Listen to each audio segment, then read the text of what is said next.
ធំធេញអចាតែហេតុអ្វីក៏វាស្នាខ្ញុំ ខោគេតែឯងឆ្លងកាត់វាលវត្តសង្សារមានអ្នកណាគេចំជ្រុំជ្រែងត្រូវតស៊ូរកខ្លួនឯងរហូតដល់មានថ្ងៃនេះ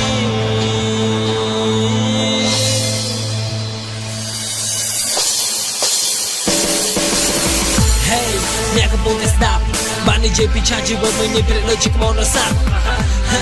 ពេលខ្លះរូបពីបាក់ជាស្លាប់ប៉ុន្តែនៅក្នុងក្រដោធ្វើអ្វីដែលល្អប្រសើរជាងដីចាំស្លាប់រឿងខ្ញុំពេលមានផាជីវិតពីបាក់ក៏ចាប់ពីអ្នកដទៃដំបងខ្ញុំគិតតែព្រឹកនេះខិតកំណត់ឲ្យជីវិតខ្ញុំមកហាចង្រៃខ្ញុំได้យំនឹងរាល់រាត្រីខ្ញុំได้គិតថាមកពីអីតែមានព្រះទៅលើផែនដីតោះកំណត់ឲ្យពីនិយាយអាចទៅចាប់ពី3កំ pl ែងមកស៊ីឆ្នោកគេធ្វើទូរស័ព្ទត្រឹមទៅធ្វើការទៅបាយកញ្ចក់ណាវិទ្យាល័យក៏រៀនមិនចប់អើយរឿងខ្ញុំវាខ្សែវែងជាងអបអរទៅបីតែមានតែជាចម្រៀង12 3បបក៏រាប់មិនអស់ដល់ពេលមានចិត្តស្រឡាញ់តន្ត្រីរំច្រៀងឲ្យគេមិនយកកំរៃទៅគេបោកប្រាស់តែយកតែថ្ងៃ3ឆ្នាំផុតតែហាក់មានតម្លៃណាស់ហើយតែជាថាលាជាពីតន្ត្រីប៉ុន្តែដែលមាននិស្ស័យត្រូវម្ចាស់ស្ត្រីក្រពេញតន្ត្រីមកស្រោចសូសុំលឹកមើលទៅវេហាពិតជាធំធេងអស្ចារ្យតែហេតុអ្វីក៏វាស្នាខ្ញុំខុសគេតែឯងឆ្លងកាត់វាលវត្តសង្សារមានអ្នកណាគេចំជ្រុំជ្រែងត្រូវតស៊ូរកខ្លួនឯងរហូតដល់មានថ្ងៃនេះជីវិតខ្ញុំមានអីអស្ចារ្យជីវិតខ្ញុំជឿចាប់ប៉ុណ្ណាតើជីវិតខ្ញុំមានអីអស្ចារ្យតើខ្ញុំគួរទៅប្រាប់អ្នកណាមានតែចង់ក្រមានជាអក្សរ Let's go ឡើងតវ៉ាប្រឆាំងវាសនាកុំមើលងាយថាការជោគជ័យបានដោយងាយគឺយើងរស់ក្រោមមេឃតែមួយតែវាសនាយើងខុសគ្នា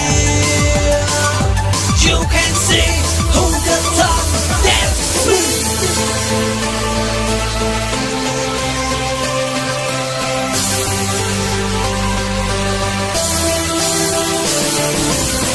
កាលពីមកវិញមិនណាគេចង់រាប់អានព្រោះតែគូសាខ្ញុំក្រគេគិតមិនល្អគេដៀសំតែអដេរឆាគេបដៅកូនគេតែកូនកំយកតម្រាស់តាមវាចាស់ទៅឯនឹងរវេទនាបើឯងរឹងចាស់តែកុំវាវាសំដីគេមកម៉ាត់ដូចគេកាប់នឹងបថាដៀលពូជវាមកជុំតែងប់គេដៀលដល់កាយ៉ាងភើខ្ញុំចាត់ទៅពីបាច់តែនោះជាវាប៉ុន្តែអរគុណដែលជួយខ្លួននៅកាយ៉ាងឲ្យពូជអ្នកខ្លះថាជាមិនដឹងរឿងពិតមិនដល់ផ្លែចាំមកថាសំខាន់ឲ្យច្បាស់មិនពេលដែលយើងថាបននិយាយទៅគិតមកក្រោយក៏មិនដែលគំនិតអាប្រៃវាតម្លៃលើអ្នកដទៃព្រោះវាអាចទៅសារសំដីអាចបង្កជាហានិភ័យបើសិនជារូបខ្ញុំជ្រាបទៅលើនោះត្រង់ណាតែវាជារឿងពិតខ្ញុំចង់ឲ្យអ្នកពិចារណាកុំបន្តដោយក្រុមលិខិតត្រូវកំណត់កំណែជីវិតធ្វើឲ្យមួយស្រាប់តាមកំណត់កុំចោទចាញ់ណាសុំលឹកមើលទៅវេហាពិតជាធំធេងអស្ចារ្យតែហេតុអ្វីក៏មានស្នាខ្ញុំខុសគេតែឯងឆ្លងកាត់វាលវត្តសង្សារគ្មានអ្នកណាគេចំជ្រុំជ្រែងត្រូវតស៊ូរួបខ្លួនឯងរហូតដល់មានថ្ងៃនេះជីវិតខ្ញុំមានអីអស្ចារ្យ